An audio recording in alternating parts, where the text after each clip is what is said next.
This is the Jocko Underground Podcast, number 216, sitting here with Echo Charles. We have some questions from the front lines, from where the rubber meets the road. And we are going to offer some suggestions, possibly some answers, and at a minimum, some courses of action you can follow to navigate the maze of life, as Echo Charles puts it. It's true. That is correct. And very helpful, too, by the way, so thank you. All right, first question. I believe in science. I work in the medical field, yet all my life I felt that science alone will not suffice. There's a spirit within us. There's some divine beyond. Call it what you may, God or otherwise.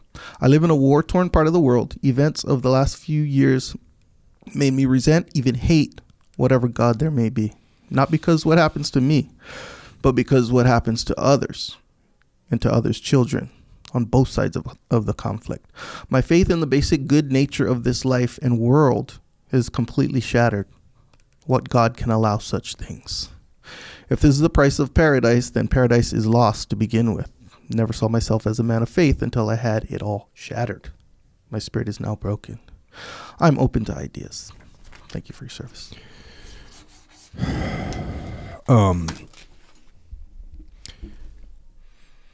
Yeah. There is evil in the world. There's no doubt about it. And depending on where you are in the world and what is happening where you are in the world, sometimes evil gets the upper hand. That absolutely happens. Evil gets the upper hand. And there's countless examples of that throughout history. Whether you're talking about the Holocaust or the Holodomor or the rape of Nanking or the genocide by the Khmer Rouge or even stuff like the Jim Jones mass suicide. Like, no doubt there are heinous things that occur, and evil does sometimes get the upper hand.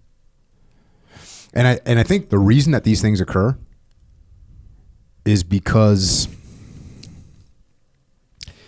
it's the path of least resistance. It's the easiest path, right? It's simple. It doesn't take work.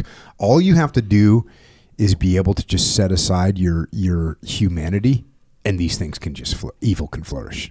That's all it takes. And oftentimes, once somebody crosses that line, they don't come back from it. So when we are surrounded by that type of environment, it's very easy to lose sight of the good, and it's very easy to become surrounded by darkness and think that there is going to be no light, and perhaps even think that there is no light. And yeah, I think everyone at some juncture in our lives asks the question, why? Why is this happening? Or why is God allowing this to happen? And there's theological explanations for this, right? There's theological explanations where people have answered this question. People that study theology. Things like free will, right? That's a whole argument.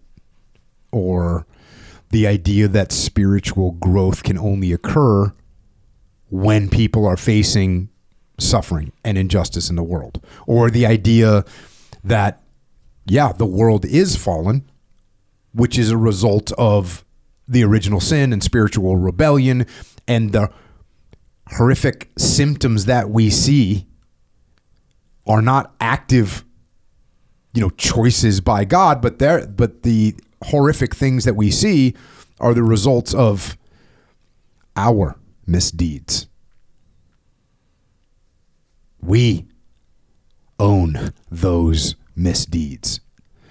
And those misdeeds will flourish until we get to the afterlife. So there are theological explanations, which I'm not equipped, and I don't study that kind of thing. And it's a lot to digest, especially when you are facing, which you are in a war-torn area. You are literally facing the horrific dark side of human nature. And it can be hard to intellectualize all that with theological answers when you're in that horrific space. So I want to offer a little bit of a simpler idea that I have fallen back on when I start to get this type of feeling. And it's a quote. I'm going to give you a quote. Echo Charles. Sure. So shines a good deed in a weary world. Do you recognize that quote? Well, speaking of theology, it's a quote from Willy Wonka and the Chocolate Factory. Okay. So what happens is the boy is he's broken the rules, and he's got that speech from Willy Wonka, you'll get nothing. And so he knows he lost, he knows he messed up, but he decides in that moment to take the everlasting gobstopper that he had stolen and give it back to Willy Wonka. And that was actually the final test. So he puts the little everlasting gobstopper on Willy Wonka's desk, or half desk, because everything in the room is cut in half. And he starts to walk out. And Willy Wonka says, so shines a good deed in a weary world. And then he says, boy, you won. You did it. That was the last test. It's a powerful statement in a movie that's surprisingly very deep. But just to give credit where credit is due, that line is actually a version of a line from Shakespeare. Play called The Merchant of Venice, and Portia, who's returning home, and she sees this little candle burning in her window as she's returning home, and she reflects on how a very small, seemingly insignificant thing can actually have a massive impact and spread light. And so she says, how far that little candle throws his beams, so shines a good deed in a wicked world. And actually, I modified that myself, because the original Shakespeare version doesn't use the term wicked. It uses the term naughty. But at that time, in 1600 whatever, naughty didn't mean what it means now. Like, oh, you little kid is being naughty, like mischievous. It didn't mean that. Yeah. It actually came from the word naught, which is zero. So it means like morally bankrupt and worthless and corrupt. That's what it meant. So I substituted it for wicked. But the reason I'm saying all this is that I think and I believe that in the darkest of times, we have to remember that the smallest deed, the smallest good deed, brings light into the world, and that light is going to impact someone, somewhere, somehow. That little bit of humanity that we can hold on to and that we can share, that emanates and it propagates. And to me, that's the human spirit. That's the humane spirit. And we have to make sure that we do not allow that to be extinguished. And it's up against some, again, the easiest thing is to let that flame go out and go to the dark side, right? Star Wars. Yeah. You like Star Wars, don't you? Yeah, I like Star Wars. Kind of. Are you a Star Wars maniac? I would not say maniac, no. Your brother is. No? Probably same, whatever. I'm down for some Star Wars for sure. But, well, look at the whole story. You know, it's the dark. It's the dark side. Turning to the dark side. Anakin, he starts off as all good to go. Yep. Then he goes to the dark side. He doesn't listen to what I'm saying. I mean, I didn't have my podcast in that level of the empire or whatever. Yeah. But he didn't have a mentor. He didn't have someone tell him. He didn't keep that humanity. He went to the dark side. So it's on us, right? It's not God's responsibility. It's our responsibility. that we make sure that little bit of light that we can bring to the world does not get extinguished. And I'll tell you, it hasn't been extinguished. Despite the absolute horrors that humanity inflicts on itself, there's not been a surrender, right? Evil has not triumphed. It hasn't. The world would be a completely different place if it wasn't for this core goodness that we have. And by the way, by every metric, it should, right? It should, because it's way easier to take the dark demonic path. It's just the easier way to go. That's why people talk about doing the right thing is usually the hard thing. Yeah. It's a lot easier just to do the easy thing. That's the wrong thing. And some people do, clearly. And sometimes whole cultures get wrapped up in that. But we don't have to. So my recommendation is that you be one of the people that hangs on to that little bit of good, and you do everything that you can to be the light where there is darkness, and as much as you possibly can, do good deeds in a weary world. And that's what I got.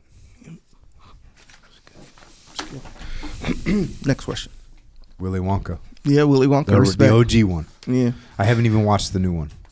My kids say it's good. Charlie and the Chocolate Factory. The Johnny Depp one? Yeah, I haven't watched the Johnny Depp one. Yeah. Okay. Bro, the old one is so good. Yeah. And Gene Wilder's so classic. Yeah. Gene Wilder. It's like an amazing movie. An amazing movie with an amazing message. But that message right there, man, it's for real. Yeah, you talked about the easy path or easy decisions versus the hard decisions, whatever, which kind of like it dawned upon me, and as I indicated to you off and online, that a lot of these things, and this is one of them, come down to short term, long term. So even when it's like, oh yeah, what's the right decision? It's going to have to do with the best thing for the most people for the most amount of time. Yep. That's really what the right decision is, you know? So at first, the right decision is hard because the short-term benefits for the one person usually, or one or two or whatever people, is going to be not a benefit. But the benefit is going to go to more people for a longer amount of time. Somewhere in the future, it's like a big picture, small picture, long-term, short-term. It's usually like you can usually narrow it down to that. You know what I'm saying? Even like evil, and this is why I think when you say evil doesn't triumph, this is why I think at the end of the day, because it doesn't have sustainability, you know? Well, yeah, you're right. Evil eventually turns on itself. On itself, exactly right. That's the problem with it. Yeah, you're right. Exactly right. And that's not to mention there's good people doesn't. So even if there's little pockets of good people, even if the good, like the evil overwhelms the good, the evil, like how you said, kills itself. Yes. So it's like that's not like a good sustainable model. You see what I'm saying? Yep. Have you ever seen the movie The Exorcist? Yeah. Like the opening. I remember I saw that movie when I was a little kid. Freaked me the hell out, bro. Yeah. We were freaked out. That's real. That's legit. But I was young. But I remember there's like So that is a little excerpt of what we are doing on the Jocko Underground podcast. So if you want to continue to listen, go to jockounderground.com and subscribe. And we're doing this to mitigate our reliance on external platforms so we are not subject to their control. And we are doing this so that we can support the Jocko podcast, which will remain as is, free for all, as long as we can keep it that way. But we are doing this so we don't have to be under the control of sponsors. And we're doing it so we can give you more control, more interaction, more direct connections, better communications with us. And to do that, we're building a website right now where we'll be able to utilize to strengthen this legion of troopers that are in the game with us. So thank you. It's jockounderground.com. It costs $8.18 a month. And if you can't afford to support us, we can still support you. Just email assistance@jockounderground.com and we'll get you taken care of. Until then, we will see you mobilized underground.